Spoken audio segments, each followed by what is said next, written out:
Hello students, here now we are going to see algebra of vectors.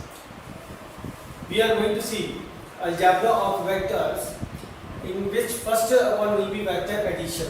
Now vector addition, what is this? There are two laws of vector addition. One is triangle law.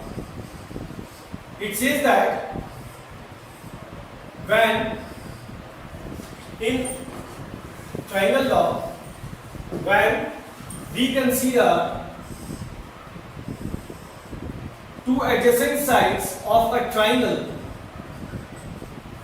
as vector A and vector B, these are continuous actually. A, B, C, a triangle considered. AB I have considered to be vector A, BC I have considered to be vector B, and they are continuation. They are in continuation, so they are continuous vectors. Okay, it says that when two adjacent sides are considered as A vector and B vector, then the third side represents their sum, A plus B. Means AB plus BC will be written as AC. This is actually, I should say, this is geometrical presentation. Okay, using triangle law we are showing geometrically that what is the sense of A plus B. Okay, so triangle law, it says that if two adjacent sides of a triangle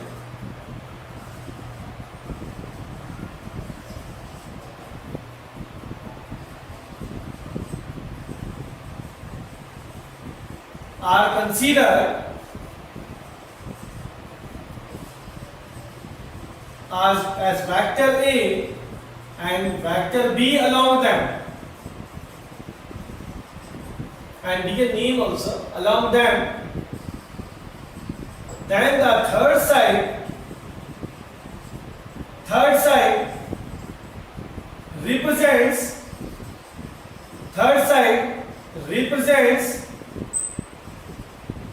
their sum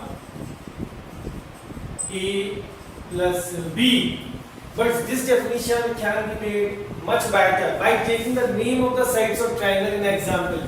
Two adjacent sides of a triangle means we can take AB and BC. Now here we are showing AB is taken as A and BC has been taken as B, and write respectively.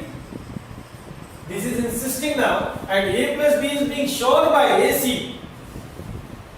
The third side AC represents the sum as A plus B. Keep in mind here AC, if I am speaking vector, AC means initial is A, terminal is C. Okay, and AB means that initial A, terminal B. For BC, initial is B, but terminal point will be C. I hope you have understood.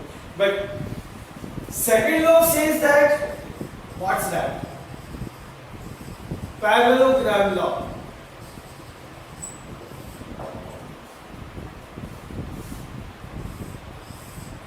As we know that a parallelogram, when we join its diagonal, we get two triangles.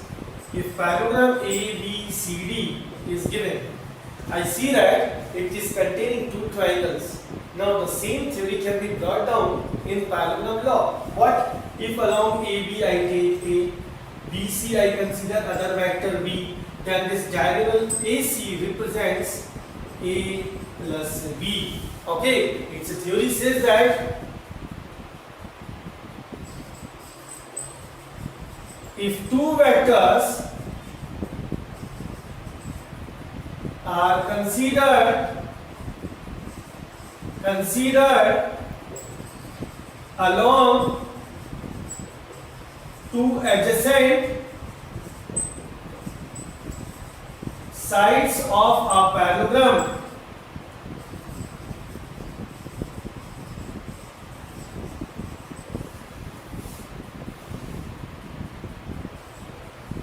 here two adjacent sides considered as vector A and vector B, then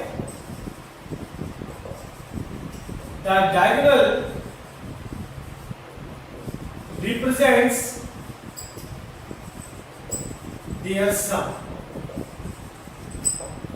Now, once again, I will say, if you write a definition using these all names, then that will be a better definition. Okay. By the way, I would like to discuss more things about it. What? Let me tell you.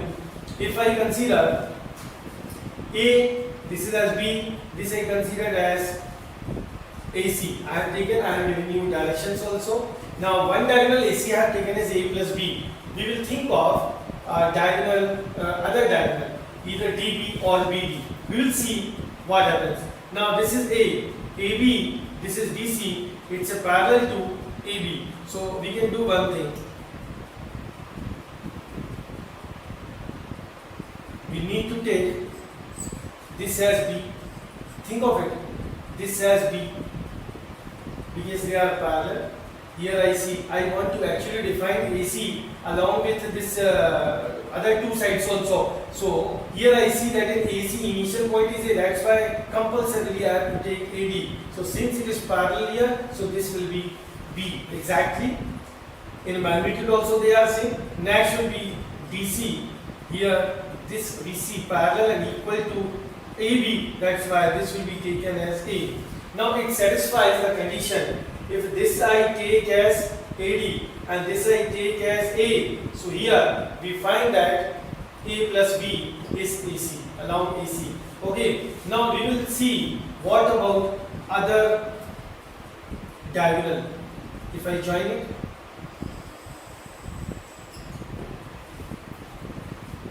I find one thing.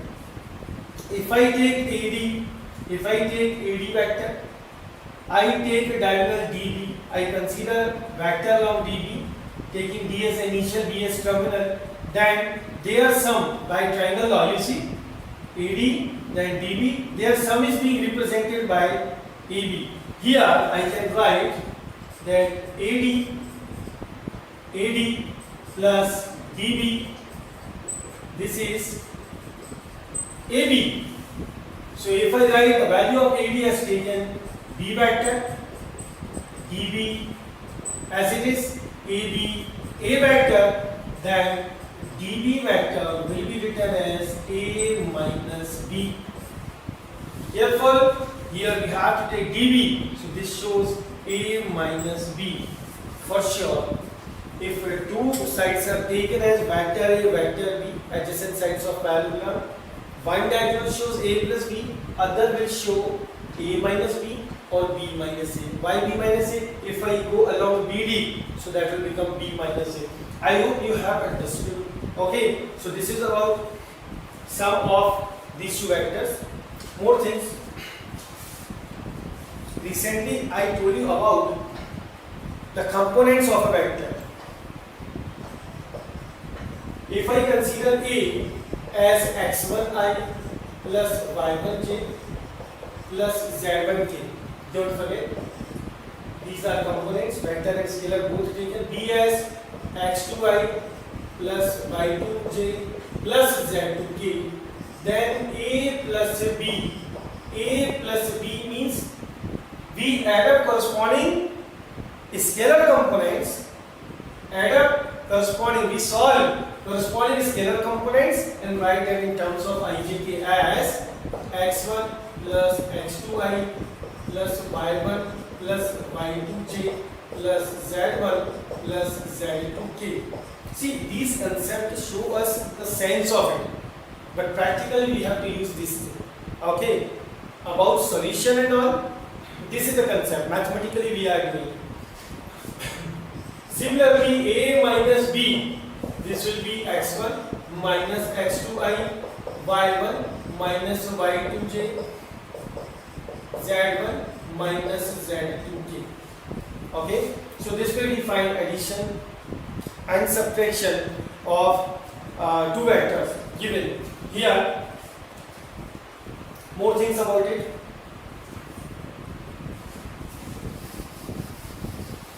And we have started. Next we are going to see negative of a vector. What is negative?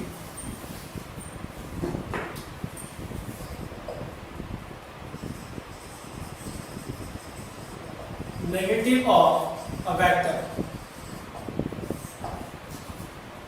any vector A is given, simply negative means minus of A. What does it mean? If A I consider xi plus yj plus zk, for sure negative A will be negative of each component. Be careful. Here this will give you negative of each component. You have to put minus and you have to write it opposite. Okay, so this is negative of a vector. But by definition it is said that these two, you can see, if I want to say about the definition, you see that these two are opposite in direction but equal in magnitude. They are opposite in direction but equal in magnitude. How? Now I told you recently that we find magnitude as the length of a vector. The length of a vector. Here only first I will explain the magnitude in terms of this x, y, z. Magnitude in terms of x, y, z. Suppose I say, listen to my words carefully, very carefully. I will come to the basic thing again. If I am having P as a point, then obviously here this vector OP is position vector of P. Okay, now if I ask you what is the length of OP, how will you find? We know that O is a 000 by coordinates, so length OP will be written as under root x minus 0 whole square, y minus 0 whole square, z minus 0 whole square. So we can directly say x square, y square, z square. So yes, whenever we are given some vector OP, its magnitude will be written as x square, y square, z square. Where? These x, y, z I have obtained as a coordinate of P. But what about the other case? Other case means when I consider 2 points in 3D, P and Q. If I am having x1, y1, z1, x2, y2, z2, then what is the magnitude PQ? Magnitude PQ is obtained simply by applying distance formula between them. x2 minus x1 whole square, y2 minus y1 whole square, z2 minus z1 whole square. Okay, this is magnitude, so we have to put this symbol. Okay, or only length PQ you can say. Okay, regarding length PQ in 3D doesn't matter. We can write this as length PQ. Okay, now one more thing about it. Here, where I say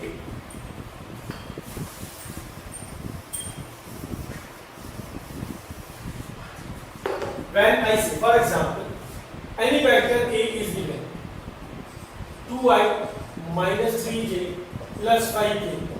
The vector A means this may be a vector joining 2 points, this may be a position vector, doesn't matter. For us, this 2 minus 3 and 5. Main thing is 2 minus 3 and 5. These are scalar components only. What we have to do, if I want to find a magnitude of A, now in both cases, what we have to do, either this one joining 2 points or single point. If vector is given in its component form, then its magnitude will be obtained as 2 square minus 3 square and 5 square. Means we have to make the squares of its components, scalar components, and find its square root. And its magnitude will be 2 square 4 and 9 and 25, 25 and 34 root 38. This way we can obtain its magnitude. Okay, now we will first of all discuss these two. Now you understand, if I find a magnitude of A or negative of A, both of them are same magnitude. Means, I repeat the definition, negative of a vector means two vectors with same magnitude but opposite direction. Okay, this theory I would like to proceed with. What is that? Recently I told you that vector PQ we find, then we see the difference between the coordinates of these two. I told you, I will tell you further. I will explain further. What was that? Now let me. Now I can speak because theory has been explained to you. Join with O, this P and Q both. So position vector of P will be OP. Position vector of Q is OQ. Okay. If I want to apply triangle law of addition in this triangle OPQ, I find this is OP, I have to take at least two continuous vectors, OP and one I will take PQ. Now this completes a triangle law of addition. So according to triangle law of addition, here I can say, see that OP plus PQ, this must be equal to OQ. What does it say? I need to find vector PQ. So I need to write OQ minus OP. Here what we are doing? We are subtracting position vector OP from position vector OQ, position vector of P from position vector of Q. Now position vector of P will be written as xi, yj, zk.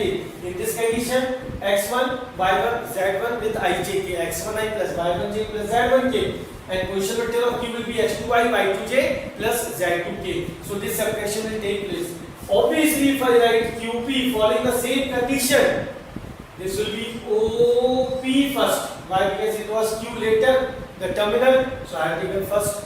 P was first point, initial. I have taken second place. Here I have to reverse the position, and this will be fine. So that's why whenever 2 points are given using triangle of addition only, this is the proof. This is using triangle of addition only. What we can say, to define a vector joining them, we need to subtract the coordinates of initial point from the coordinates of terminal point. This is all about the concept. Now slowly I will explain you more taking the theories.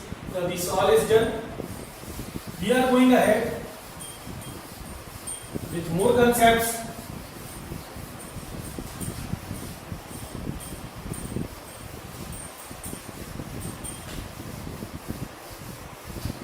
Let's think of it. A very important term is direction ratios and direction cosines. Direction ratios and direction cosine. These are known as DCs. Direction ratios are written as DRs. What are these? Now, by definition, first of all, we think of definition. Again, we consider some vector, any vector. Obviously, if this is unique vector, if you can consider this is a unique vector, then this is making different angles with x, y, z axis. Means it's a uniqueness. Like we make it simpler, we should recall the concept of slope. Slope of a straight line. What is slope of a straight line? What is the use of it? Slope of a straight line actually is a term which gives the uniqueness to the straight line. Straight line is unique because of its slope. Okay. So similarly, if a vector is defined here uniquely, then its position with respect to x, y, z axis is unique. Okay. If a bit I change its position, then angle between the vector with these axes will surely be changed. Okay. That's why the concept starts with the angle only. Suppose it makes angle alpha with x-axis, angle beta with y-axis, and gamma with z-axis. Listen, alpha, beta, gamma. Now, here, these alpha, beta, gamma only, they only determine its position. That's why cos alpha, cos beta, cos gamma, these are known as direction cosines. Direction cosines of this vector. If the vector name is A, then these are direction cosines of vector A. Means this is definition. Direction cosine means taking cos alpha, cos beta, cos gamma. Now in my own words I will speak. Direction cosines actually are values which determine the uniqueness of a given vector, and they are obtained by taking cosines of angle formed by the vector with x, y, and z axis. Okay, so when you find the value of cos alpha, in general this is represented as L small, cos beta as small m, and cos gamma as small n. So L m n in general for expressing L m n are used. Okay, these are direction cosines. Now, I'll explain you the theory. If I consider vector A only with respect to x I want to see, okay, this is origin I have taken, and this terminal point I am taking B as usual, x, y, z. If I draw the perpendicular from B to x axis, obviously this value will be x. Also, I have taken this angle between the vector and x axis to be alpha. Now magnitude of A, vector A will be this one length. Okay. Now this one length, let us consider magnitude of A. Obviously we can write magnitude of OP also. Other different names I am using. If I consider this magnitude as small k, okay, or in this condition we can take r, okay, A magnitude or OP magnitude, if I consider small r, then you see, taking cos alpha by theory, we see trigonometric theory, cos alpha will be based upon hypotenuse. So cos alpha in this triangle is equal to x upon r. Similarly, if I consider this vector with respect to y-axis, comparison, only comparison can answer. If I take cos beta, so above we have seen numerator is formed by x, the x component divided by the magnitude r. So similarly, cos beta will be y upon r. If I consider with respect to z-axis, so cos beta, now this will be z upon r. Now once again, let me remind you, this magnitude of OP, recently we could see, magnitude of OP vector R, this will be what? X square plus y square plus z square under root. Now, if squaring each, I add up, if I want to find cos square alpha, cos square beta plus cos square gamma. So from these values we can write this is x square upon r square plus y square upon r square plus z square upon r square. So this will become x square plus y square plus z square upon r square. Now you see from this relation, r square this is equal to x square plus y square plus z square being cancelled out, value comes to be 1. Conclusion, the rule, cos square alpha plus cos square beta plus cos square gamma is 1. Or in terms of values we can write L square, M square, N square is 1, where L and N are direction cosines of the vector. Keep in mind, this is by definition, everything by definition I have proved. Okay, that when sum of squares of direction cosines is taken, then we find 1. Okay, so keep in mind, we are going ahead. Now, it is 1 means what? Its magnitude is 1. Okay, it's coming 1 means magnitude is 1. Everything I will elaborate further. Now we are coming to the direction ratio. Direction ratio by definition.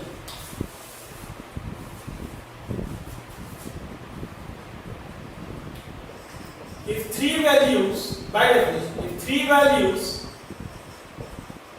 A, B, C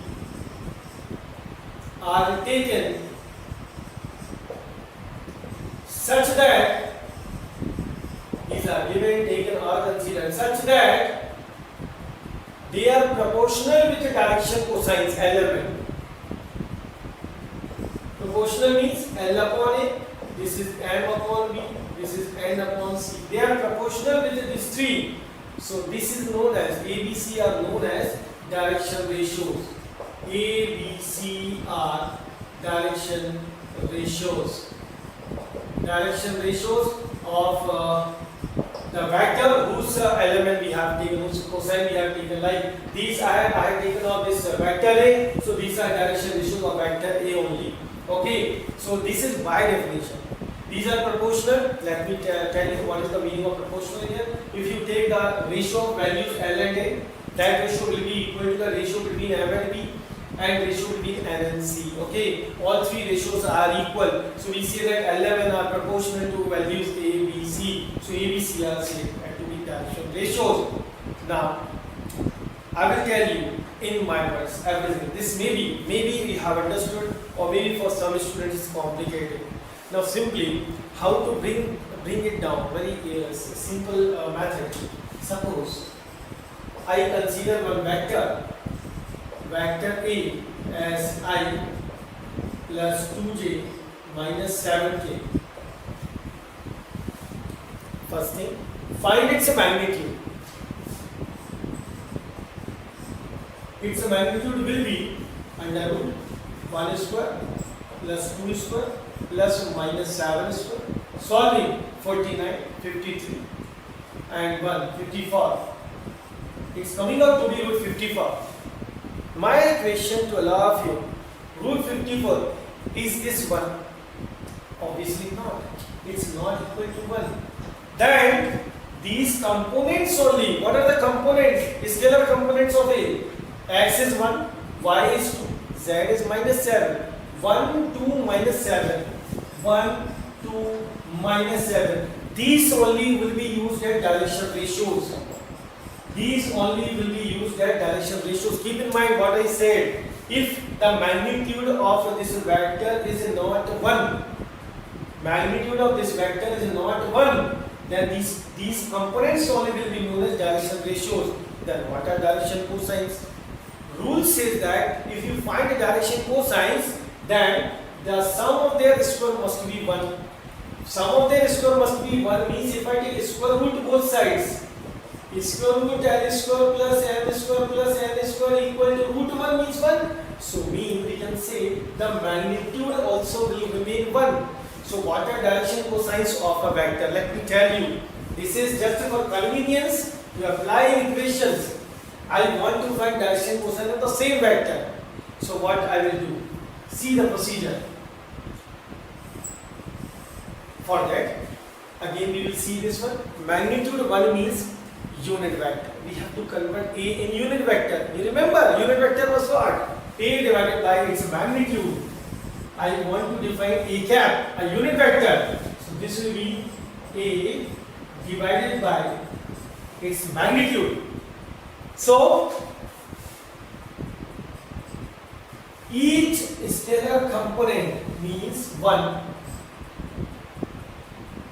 I plus 2j minus 7k. If divided by magnitude root 54, now you can see this becomes 1 upon root 54I plus 2 upon root 54j minus 7 upon root 54k. So this converts in these fractions. So these three fractions only are direction cosines. Why? Because now they have given us A cap, the unit vector. These are those three values related to vector A whose magnitude will make it 1. Okay, if you find magnitude by squaring them, 1 upon root 54 square plus 2 upon root 54 square and plus a square on minus 7 upon root 54, add up, you will get 1. Okay, this also I think I should show. That will become 1 square upon 54. Next will be 2 square upon 54. Then this will be minus 7 square upon 54. I was talking about this, squaring all three values if you add up. So this will become 49 and 4, 53 and 1, 54. Will be cancelled, finally we get 1. So it shows that these three values are direction cosine. So it's a simple theory. This is all about the basic theory which is given in definition. Here, when we apply that equation, I will repeat my statement. What we do here, you find the magnitude if equal to 1, so they are direction cosine. If not equal to 1, that is direction ratio. And to convert in direction cosine, divide each value by the magnitude, you will find direction cosine along with that. Okay, so I hope this topic is clear to you. We are going ahead with one more concept.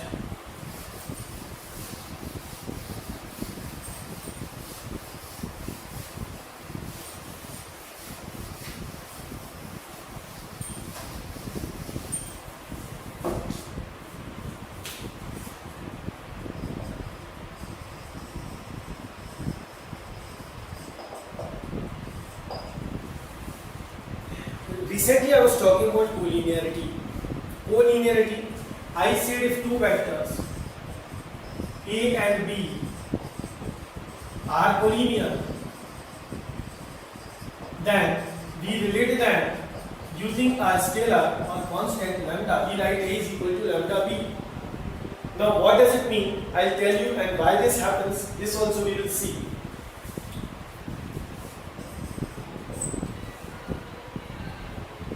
If I consider A as I plus 3j plus 4k,